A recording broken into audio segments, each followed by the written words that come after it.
For more on the appeal of the new app, CGTN's Rachelle Akuffo spoke to Fannin, founder of Silicon Dragon Ventures. She begins by explaining a little bit more about why Clubhouse is so appealing.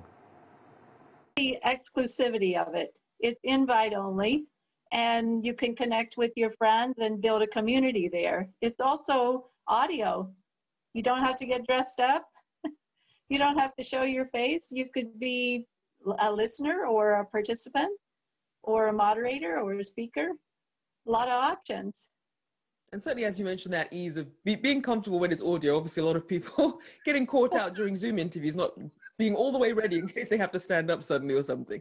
Now, first of all, I want to find out, where did this idea come from? What was the inception behind all this? Well, it comes from two California guys, Stanford, Google, the usual. I mean, I think this is an outgrowth of several other kinds of social media apps we've seen, and Twitter, Facebook, WeChat. But this has quite a few bells and whistles that add value to it. I think that invite-only option really has made it take off. That, oh, hey, the only way you can get on here is if you're an iPhone user or if you've had an invitation. So it's really very clubby, and I think that is the appeal of it. And why do you think it was able to thrive so much amid the pandemic? Well, people can't network with one another live, so you know, I'm surprised something, you know, Twitter or Facebook hasn't done kind of the same sort of thing now. It's just a natural, or Zoom, for instance, to have like a clubby feature within Zoom. But actually, you can make these kinds of rooms within Zoom, within these other apps. But this one has so many bells and whistles, like the hallways and the meeting rooms and being able to drop in and drop out and see and become a speaker or become a moderator. It just has so many options that I think that's the reason it has taken off. And it's interesting that they are going to be developing an Android app, and people are saying that they think it has more appeal just as for iPhone and iPad users, because it's you know, it's really so kind of clubby that way. Right. It certainly does have that velvet rope aspect to it when you do limit the invitations and the sort of platforms that it's available on. So I want to ask then, in terms of the demographic then, who is the audience for this app? Well, I think this is the tech audience. It's another tech toy, and it's just taken off. Elon Musk got on it, and he created a lot of buzz around it. So once Elon Musk endorses your app, it's bound to take off. But I think it's really, you know, a young generation. People are working remotely now. They need to feel connected. It's people who are used to being online. Maybe they have a little spare time that other people don't have. Maybe you know, parents with kids at home, working moms. You know, it's for people who have a little bit of spare time, because I mean, this is a time sucker. If you get into there, you're just, you know, you could, you know, people are spending hours on it a day. And you certainly do hear of that. You sort of people going into one room, you listen for a bit, sort of jump around.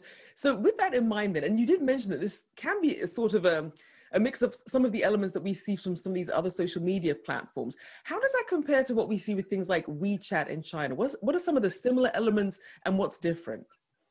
Well, I think with Clubhouse, it's more clubby. You have to, there's a sense of belonging, of fear of missing out. If you're not on this thing, you're really out of it. So I think WeChat doesn't really have that kind of association. It's more a social media app. This has a feeling of, hey, I'm a VIP. You know, I got invited to this thing, and look at me. I'm here on stage, and I'm here in this room, and here are all my other friends and community. So it has more of a community building aspect to it, more the fear of missing out. You're going to be left behind if you don't get on this Clubhouse app. So I think it's a little bit more than your normal social media app.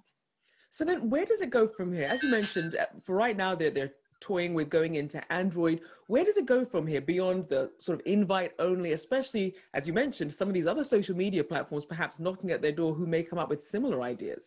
All right. Well, I think the next stage for them is to develop a monetization platform. If creators are going to go on there, they, I think, are going to want to be paid for their time. And if they're creating rooms that have a lot of value-added content, eventually they're going to want to be paid for all that time and effort that they're spending. So I think that that's the next stage, and maybe even bringing in advertising, advertiser-sponsored content could be part of it, but there has to be a monetization angle here. And as you mentioned, you have this large audience who is primarily at home because of the pandemic. What happens post-pandemic? How do they sort of keep this going and keep the interest there if some of these other competitors do pick up on this and people are back at work and they don't have as much free time?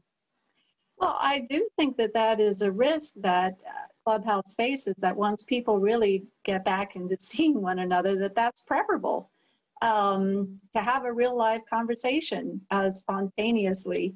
Yeah, you can recreate some of that online, but it's not the same thing as seeing somebody, you know, smile directly in your face, or, you know, you can't really pick up a lot of body language, obviously with audio. So I think once we get back to live networking, that these kinds of apps will lose their appeal.